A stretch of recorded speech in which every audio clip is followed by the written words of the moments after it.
Menanggapi Ustadz Taufik Segaf, lama penulis menanti jawaban Ustadz Taufik Segaf tentang 12 pertanyaan penulis, namun ia tak kunjung datang.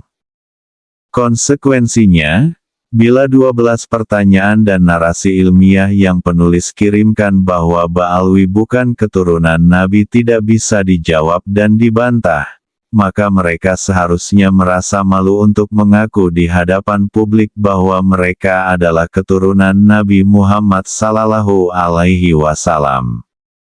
Kini telah tersebar dan telah banyak diyakini masyarakat luas, bahwa Ba'alwi bukanlah keturunan baginda Nabi Muhammad Sallallahu Alaihi Wasallam.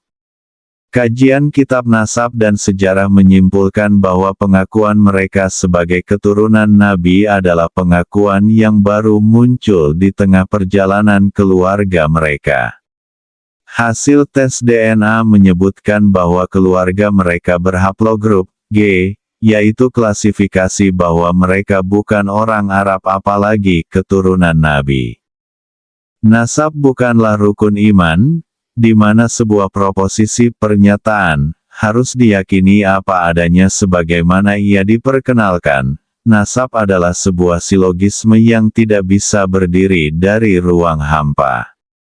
Ia memerlukan premis pendahuluan dari masa lalu, sehingga sebuah pengakuan nasab hari ini kemudian bisa disidangkan di tengah meja ilmiah sesuai kesahihan premis masa lalunya. Ketika 12 pertanyaan penulis tidak mampu dijawab, sebuah video YouTube diunggah. Dalam video itu, tampak Ustadz Taufik Segaf duduk di sebuah bangku dalam sebuah pertemuan, entah acara pengajian atau lainnya, lalu seseorang yang tidak tampak dalam video bertanya, "Ustadz, bagaimana kita menanggapi isu yang terkait tersebarnya terputusnya nasab Sadah Bani Alawi ini, di mana kita sebagai pecinta, kita merasa sakit hati, bahkan ada ulama yang membenarkan ucapan ini." Belum selesai ia bertanya, Taufik memotong, "Siapa ulamanya? Sekelas apa ulamanya? Ya itu kan, itu aja ya pertanyaannya." Lalu penanya itu melanjutkan, "Sama yang kedua, Ustadz, bagaimana hukumnya sumpah atas nama Allah, atau kitab Al-Quran? Akan tetapi ia juga memberikan konsekuensi seperti apabila ucapan dia salah ia akan mati, dan apabila ucapan orang itu benar apakah bisa disebutkan ucapan orang ini benar?" Lalu Ustadz Taufik menjawab, "Ulama itu siapa? Sekelas siapa? Kita nih kadang-kadang mengatakan ulama, ulama yang mana? Sekarang saya mau tanya, kalau ada orang mengatakan Imam Syafi'i berkata A, lalu ia mengatakan Imam Syafi'i keliru, ulama. Misalnya, Imam Nawawi itu keliru, yang benar itu begini, penemuan saya begini, itu ulama. Ya gak, ahli nasab mengatakan nasab Ba'alawi itu tersambung, kemudian ada orang pakai sorban mengatakan gak tersambung, ulama. Males, paham ya, itu bukan ulama, itu ulam filma, dia bukan ulama, ada apa diladeni? Masa ulama, udah jelas. Jadi kalau orang itu, kalau ngomong, dilihat siapa yang ngomong, apa omongannya, siapa yang diomongin, Anda bisa tahu itu. Ini ada orang di pasar mengkritik profesor, paham ya, omongannya ngelantur. Jawaban Ustadz Taufik itu masih panjang, tetapi yang laik untuk penulis tanggapi, sepertinya, hanya sampai di sana. Karena, narasi di atas ada kaitannya dengan keterputusan nasab Ba'alwi. Jawaban lainnya agaknya tidak terlalu perlu ditanggapi, karena hanya narasi apologetik yang tidak pantas dijawab orang-orang berilmu. Sebenarnya, jawaban Taufik yang penulis kutip itu pun tidak memenuhi standar jawaban ilmiah, Tetapi itu kesempatan bagus yang bisa penulis ambil untuk mengatakan kepada masyarakat bahwa terputusnya nasab Ba'alwi itu memang merupakan sebuah kebenaran yang tidak dapat dibantah. Terbukti dari ketuanya saja, ketika ditanya tentang tanggapan atau jawaban terhadapan tesis bahwa Ba'alawi bukanlah keturunan Nabi Muhammad SAW. Hanya mampu menjawab dengan jawaban seperti di atas, tidak ada dalil apapun, tidak ada pendapat ulama yang disebutkan, tidak ada bantahan dari 12 pertanyaan dan narasi penulis, kecuali mengelak dan memframing, bahwa yang berpendapat itu bukanlah ulama, ia hanya orang-orang di pasar. Ia mengatakan, yang membatalkan nasab Ba'alwi bukan ulama, padahal dalam surat penulis, selain penulis sematkan nama lengkap penulis, penulis pula tambahkan bahwa penulis adalah pengasuh pondok pesantren, ketua Komisi Fatwa MUI Provinsi Banten, dan pengurus LBM PBNU. Masa pengasuh pondok pesantren bukan ulama, ketua Komisi Fatwa bukan ulama, pengurus LBM PBNU bukan ulama. Apakah ulama itu, menurut Taufik Segaf, harus dari marga Ba'alwi atau ia yang mau mengakui Ba'alwi sebagai keturunan Nabi saja? Kata Taufik, yang membatalkan nasab Ba'alwi hanya sekelas orang-orang di pasar.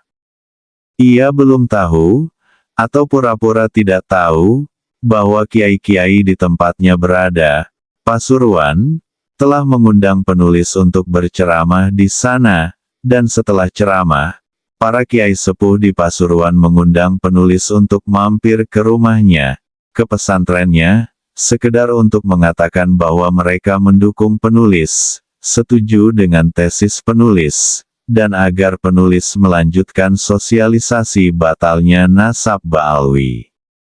Apakah kiai-kiai itu, menurut Taufik, hanya orang-orang di pasar? Ketika tersebar berita bahwa penulis tengah berada di Pasuruan, lalu ulama-ulama dari daerah lain menghubungi agar penulis pun bersedia mampir ke rumahnya, ke pesantrennya, di Magetan, Probolinggo dan kiai-kiai di Jember. Apakah mereka bukan ulama dan hanya orang-orang pasar? Banyak ulama-ulama yang telah menghubungi penulis, agar jika penulis berada di daerahnya, penulis bersedia mampir ke rumahnya, ke pesantrennya, dan kebanyakan dari undangan silaturahmi itu, belum dapat penulis penuhi karena keterbatasan waktu. Beberapa PCNU di Pulau Jawa bahkan telah mengundang penulis. Mereka mengumpulkan pengurus mulai dari jajaran Syuriah, Tanfiziyah, MWC sampai ke pengurus ranting untuk berdiskusi dengan penulis. Sebagian dengan mengadakan acara umum, sebagian lagi acara tertutup. Sebagian sengaja dipublikasi, sebagian lagi tidak. Apakah mereka bukan ulama dan hanya orang-orang pasar? Dari luar Pulau Jawa, banyak kiai-kiai, tuan guru, yang datang ke pesantren penulis, menyatakan dukungan dan keterharuan, bahkan dari mereka, ada yang hanya sekedar membacakan puisi di hadapan penulis yang telah dipersiapkannya dari rumah. Seperti puisi dari Sumatera, dari Jawa Timur ada yang membuat syair dalam tembang-tembang bahasa Arab. Sebagian dari mereka lagi, menghubungi penulis dengan alat telekomunikasi, dari Sumatera, Kalimantan, Sulawesi dan Maluku. Sebagian lagi meminta waktu untuk diadakan acara ceramah dan seminar penulis di pulau-pulau itu. Apakah mereka bukan ulama? Semua narasi berkesan ria dan sumah itu, dengan berat penulis sampaikan, untuk menjawab pertanyaan Ustadz Taufik Segaf, siapa ulama itu? Matahari memang masih sama, tapi waktu telah berubah. Bangsa Indonesia telah cerdas. Ini yang harus diperhatikan.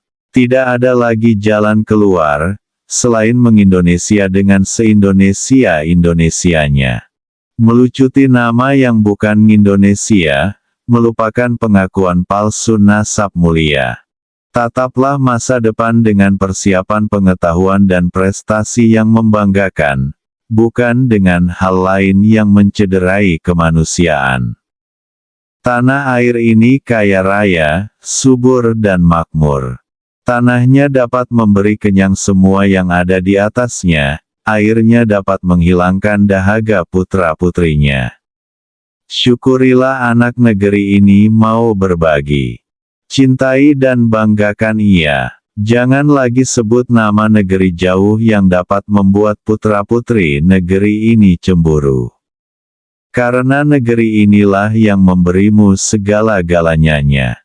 Bukan negeri miskin di sana yang mengusir putra-putrinya karena tidak mampu memberinya sepotong roti dan sesuap nasi.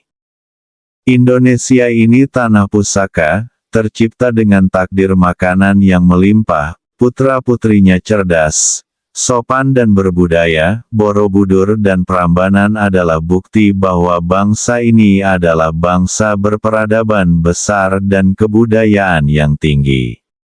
Ia hanya sejajar dengan Yunani dengan Koleseumnya, Mesir dengan piramidanya, China dengan temboknya, dan Turki dengan gobeklinya. Penulis, Kiai Haji Imaduddin Utsman Al-Bantani.